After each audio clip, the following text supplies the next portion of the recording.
Well, hello again. This is Pastor Mark, and I wanted to consider the next beatitude. And this one has to do with meekness. So let me have a show of hands. Who volunteers to be known as the meek?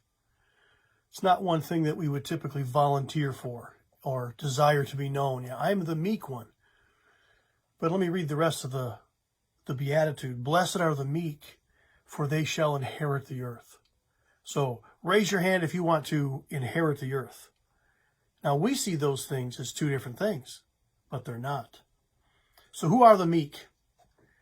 Well, they are the poor in spirit, who know themselves to be poor, and those who mourn over their own sins and the sins of others.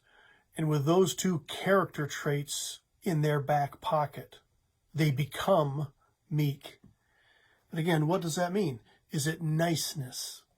It's more than niceness. It's not niceness. It's not peace at any price, compromise. That's the way people typically think of the meek.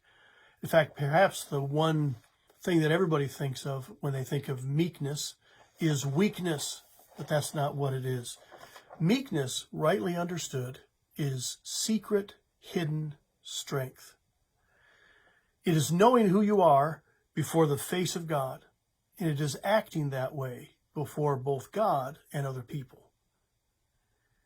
God has condemned me, God has forgiven me, and God has restored me by grace. I know who I am.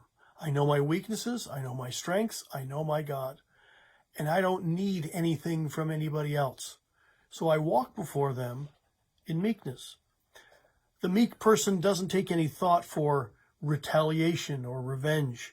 God has taken up his cause, and he's content to leave it with him. He doesn't have to defend himself or his name or his honor. God's got his back, and that's enough.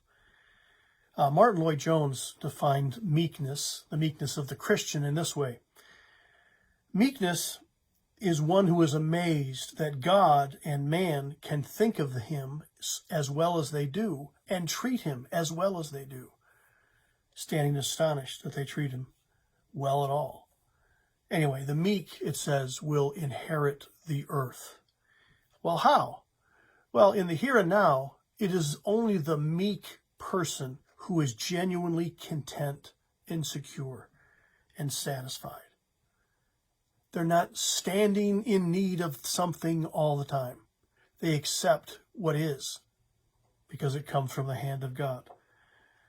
A meek person has a patient and contented spirit, and he knows that it is of much more value than gold. 1 Corinthians 3, we read, all things are yours, whether Paul or Apollos or Cephas or the world or life or death or the present or the future. And the meek Christian knows it. All things belong to him. He doesn't have to grasp at anything or cling to anything. You remember the bumper sticker? It used to be popular a while ago. I don't know why, but it said, he who dies with the most toys wins. No, he doesn't. He who is meek inherits the earth. There is a heaven to gain, or better, to be given. The meek man is willing to delay gratification. He is willing to abide in a low station in life because he knows that one day he will be exalted. In fact, he already feels exalted today because he knows the living God. So do you mourn over your sin and the sin in the world? You are blessed and you will be comforted. And are you meek? Are you humble in dealing with God and with other people? Then you are also blessed and you will inherit the earth.